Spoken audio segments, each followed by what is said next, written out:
Assalamualaikum warahmatullahi wabarakatuh. Selamat datang di channel Andi Guru Geografi. Konsep morfologi. Konsep morfologi merupakan salah satu dari 10 konsep geografi.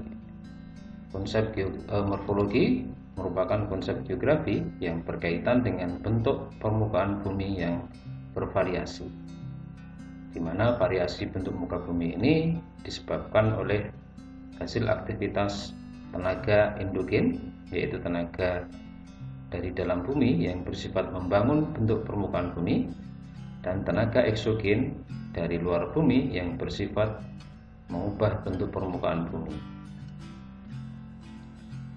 Morfologi atau bentuk permukaan bumi secara umum terbagi dalam dua bentuk, yaitu bentuk daratan atau benua dan bentuk permukaan bumi dasar laut atau lautan, di mana permukaan bumi di daratan itu contohnya adalah yang bisa akan kita lihat sehari-hari adalah gunung, pegunungan,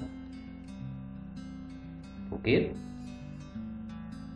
perbukitan, lembah, hingga dataran rendah. Permukaan bumi di dasar laut kita tidak bisa melihatnya secara langsung karena tertutup oleh laut, oleh perairan. Tapi dengan teknologi penginderaan jauh kita bisa melihat bentuk permukaan dasar laut yang kemudian oleh para ahli dipetakan menjadi bentuk-bentuk dangkalan atau continental shelf, kemudian continental slope, lubuk laut, punggung laut, gunung laut, pulau karang, bagian terdalam di bumi yaitu palung, hingga continental rise. Oke, itu adalah bentuk permukaan bumi secara umum.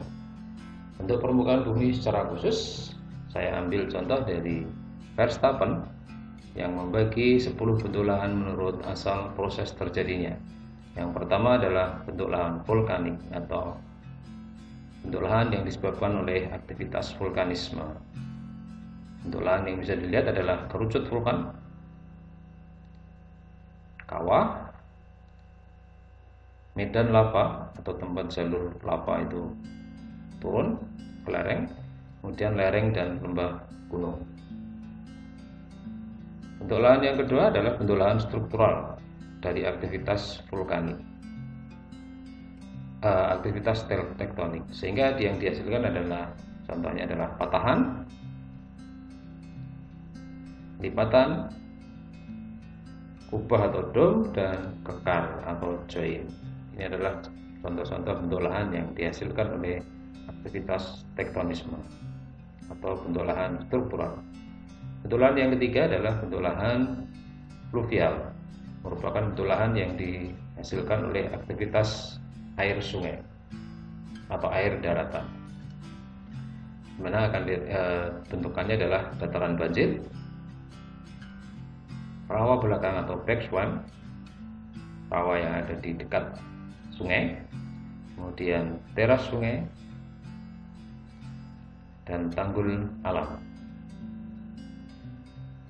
Bentuk lahan yang keempat adalah bentuk lahan solusional atau bentuk lahan yang disebabkan oleh pelautan batuan oleh air hujan. Ini biasanya terdapat di daerah-daerah kapur atau daerah kars.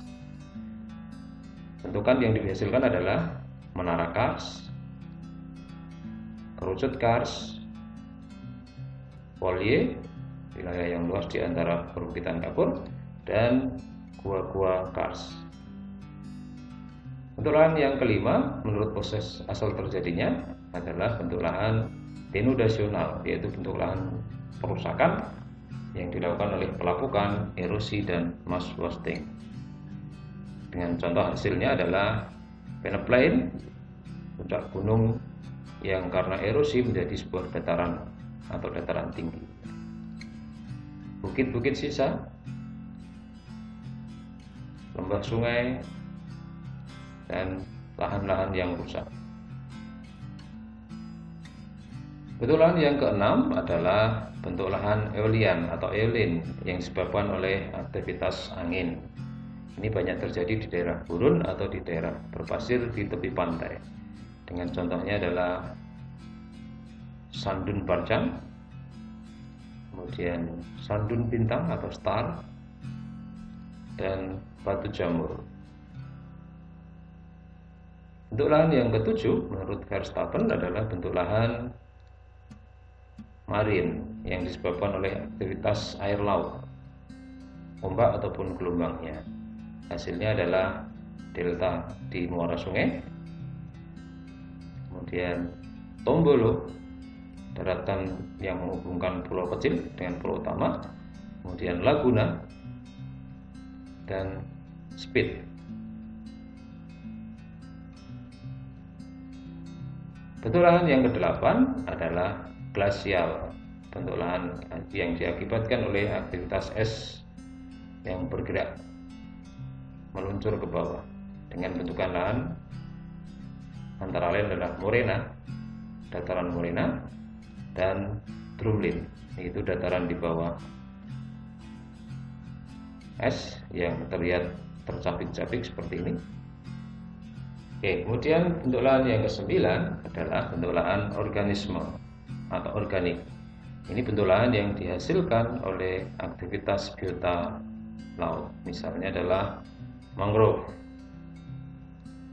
kemudian terumbu karang, dan pulau karang atau atol. Ini adalah bentuk lahan yang dihasilkan oleh aktivitas organik.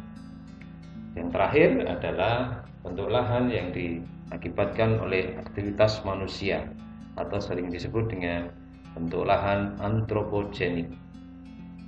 Contohnya adalah misalnya tebing Breksi Jogja, sebuah kawasan tambang breksi yang kemudian disisakan sedikit dan sekarang menjadi tempat tujuan wisata di Jogja. Reklamasi pantai, misalnya adalah reklamasi di Teluk Jakarta. Sebuah teluk kemudian ditimbun menggunakan material-material untuk reklamasi yang nanti akan dijadikan untuk areal kegiatan kehidupan. Reklamasi yang fenomenal dan terlihat indah adalah contohnya reklamasi yang terjadi di Palm Island, Dubai. Sebuah reklamasi yang digunakan untuk kawasan wisata dan kawasan hunian kelas tinggi ya. Bentuk antropogenik bisa kita lihat dari sini, bagaimana Palm Island itu terbentuk dari mulai tahun Dubai dari yang sepi menjadi ramai. Kemudian 2004 dibentuk Palm Island, kemudian White Island dan kawasan-kawasan yang lain. Nah, itu adalah contoh dari bentang lahan antropogenik. Nah, secara konsep morfologi bentuk lahan itu intinya adalah aneka bentuk permukaan bumi. Baik, itu adalah pembahasan dari konsep morfologi. Terima kasih atas perhatiannya. Wassalamualaikum warahmatullahi wabarakatuh.